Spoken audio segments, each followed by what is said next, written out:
আসসালামু আলাইকুম। আজকে মনাসড়া আইনাখাল নিশ্চিন্তপুরের সমিতির শেয়ার বুটের আজকে সম্পূর্ণ কাজ পুরা হয়েছে। পুরানা কমিটি আবার বহাল করা হয়েছে। তৎসঙ্গে ছিলেন ফজল উদ্দিন মজুমদার, তারিক আহমেদ মজুমদার, পুরানা চেয়ারম্যান, সরকারি অফিসার, বিভাগীয় প্রিসাইডিং অফিসার, আমাদের সার্কুল অফিসার, প্রশাসন বাহিনী সম্পূর্ণ সব ছিলেন এখানে। তো ভিডিওটা স্টার্ট করে আসুন। সমর্থন আমরাও আছে, পূর্ণ সমর্থন আছে। বড়বন জিপির বাউরঘাটের কমরুল ভাই, আমাদের বড়বন জিপির এপি জলিল ভাই, ওনারা কয়জন এই কমিটিতে ওমত আছেন, ওনার একটা নারাজগি আছে।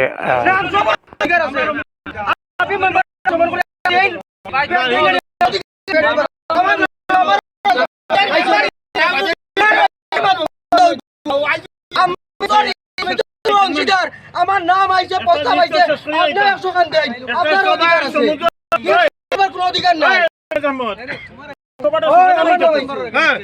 ওই সভাটা সারাদিন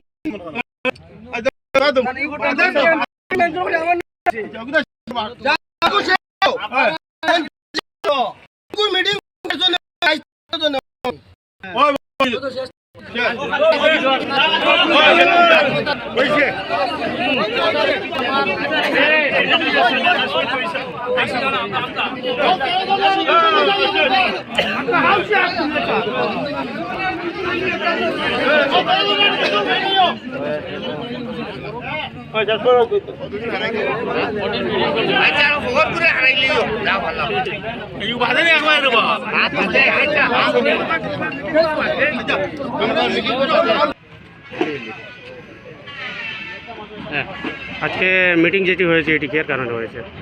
আজকে যে সভা ছিল, এই সভার মাধ্যমে নিশ্চিন্তপুর সমবায় সমিতির বডি কি গঠন হয়েছে এবং কিভাবে হলো, এবং এরা আগে নমিনেশন দিয়েছে কি।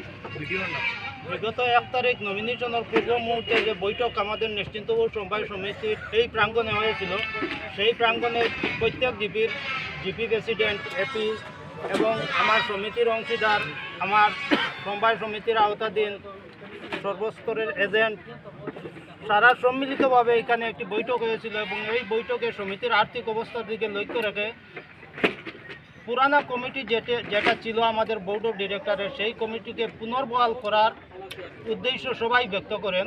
সেই মর্মে ওই দিন ইলেকশন প্রক্রিয়ার যারা রিটার্নিং অফিসার মহোদয় এসেছিলেন, তারাও এই ইলেকশন প্রক্রিয়াকে সম্পূর্ণভাবে বৈধ রাখতে এবং সেই প্রক্রিয়াকে মেনটেন করতে তারাও আমাদের পূর্ববর্তী বোর্ড অফ ডিরেক্টরের যারা আসিলাম তার কাছ থেকে নমিনেশন গ্রহণ করেছেন নির্ধারিত সময়ের ভিতরে, এবং আরও 2-4 জন আমাদের বাইরেও নমিনেশন দিয়েছিলেন। কিন্তু তারাও এই কমিটির আগামী দিনকে, আগামী ভবিষ্যৎকে লক্ষ্য রেখে তারাও পরবর্তীতে তারা নমিনেশনকে উদ্ধ করে নিয়েছিল। এবং আমাদের পুরানা দিনের যারা বোর্ড অফ ডিরেক্টরের প্রতিনিধি আসিল, নমিনেশন কারণে গিয়ে রিজেক্ট হয়েছিল। আমরা 13 জন